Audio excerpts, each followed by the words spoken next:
শেখ হাসিনা বারবার দেশে ফেরার কথা বলছেন। বিভিন্ন আন্তর্জাতিক গণমাধ্যমে একের পর এক সাক্ষাৎকার দিয়েছেন। সম্প্রতি রয়টার্সের পরে এএফপিকে সাক্ষাৎকার দিয়ে আবার নতুন করে চাঞ্চল্যের সৃষ্টি করেছেন এবং সেখানে বলেছেন তার জনগণ তাকে ডাকছে। এরকম আলোচনা যখন চলছে এবং বাংলাদেশে এই আলোচনাও চলছে যে শেখ হাসিনা ভারতের মাটিতে বসে রাজনীতি করছেন এবং বাংলাদেশের রাজনীতিতে এক ধরনের হস্তক্ষেপ করছেন। বাংলাদেশ সরকার বারবার ভারতীয় সরকারকে বলেছে যে, বিশেষ করে ডক্টর ইউনূসের আমলে বলা হয়েছে যে শেখ হাসিনাকে আপনারা রাখতে চান রাখেন, কিন্তু তিনি ভারতে বসে থেকে যেন কোনো কথাবার্তা না বলে, বাংলাদেশের রাজনীতিতে কোনো নাক না গলায়। কিন্তু সেই ব্যাপারে শেখ হাসিনাকে আমরা কখনোই গত 2 বছরে চুপ থাকতে দেখিনি। শেখ হাসিনা ভারতের মাটি ব্যবহার করে রাজনীতি করছেন, এই ব্যাপারটা যখন টক অফ দ্য ওয়ার্ল্ডে পরিণত হয়েছে, তখন ভারতের সরকার সংসদে প্রতিবেদন পেশ করছে এবং জানাচ্ছে শেখ হাসিনাকে কোনোভাবেই কোনো রাজনৈতিক কর্মকাণ্ড করার অনুমতি ভারত সরকার দেয়নি। তাহলে শেখ হাসিনা যেগুলো করছেন সেগুলো কি রাজনৈতিক কর্মকাণ্ড নয়, নাকি এটা ভারত সরকারের এক ধরনের কৌশল, যেটা নিয়ে বাংলাদেশের গণমাধ্যমে তুমুল নিউজ হচ্ছে? গত দুপুরের পর থেকে, বিকেল থেকেই এই নিউজগুলো হতে শুরু করেছে, আমরা দেখছি। চলুন একটু ভারতের সংসদে যাই, সেখানে কি কথা হলো, কি প্রতিবেদন প্রকাশ করা হলো এবং ভারত সরকারের মনোভাবটা আদতে কি। থাকবেন পলিটিক্স টিভির নিয়মিত আয়োজনে।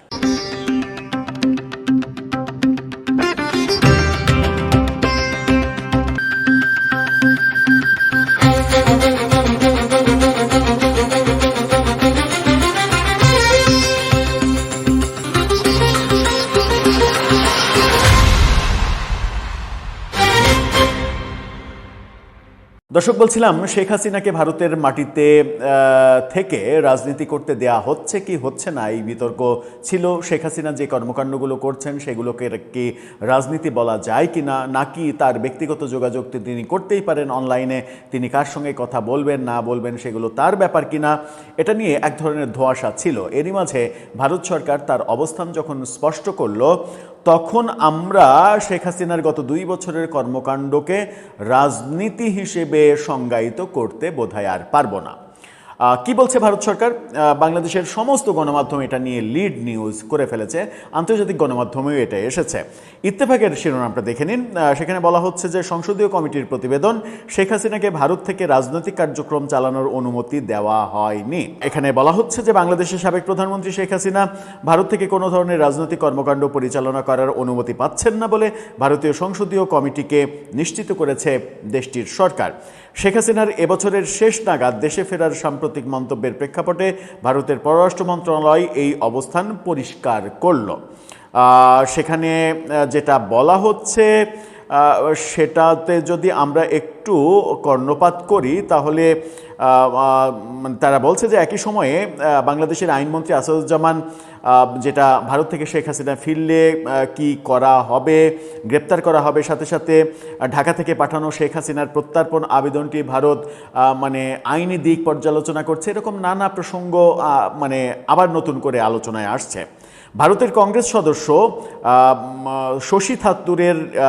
শশী থারুরের নেতৃত্বাধীন পররাষ্ট্র বিষয়ক সংসদীয় কমিটি উল্লেখ করে যে সংকটজনক পরিস্থিতির মুখে পড়া ব্যক্তিকে আশ্রয় দেওয়া ভারতের দীর্ঘদিনের নীতি ও মানবিক ঐতিহ্যের অংশ।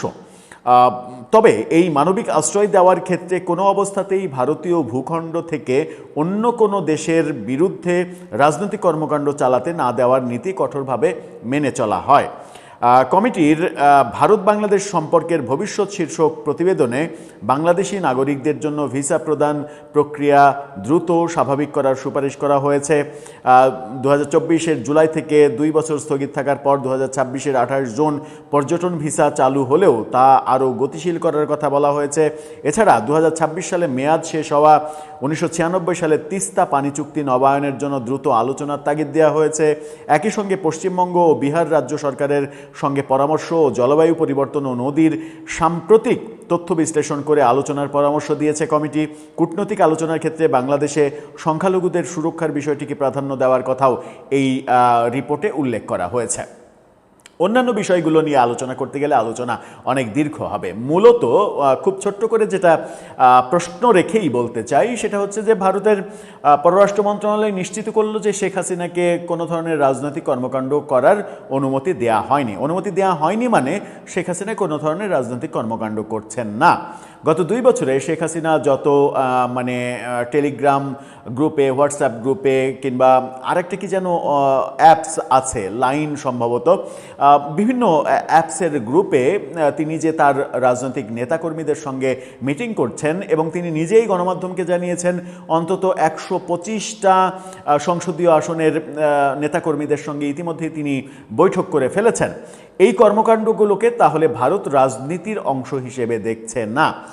শেখ হাসিনা বাংলাদেশ সরকার নিয়ে, ইউনূস সরকার নিয়ে, বর্তমান সরকার নিয়ে নানা মন্তব্য করছেন এবং তিনি দেশে ফেরার ঘোষণা দিচ্ছেন।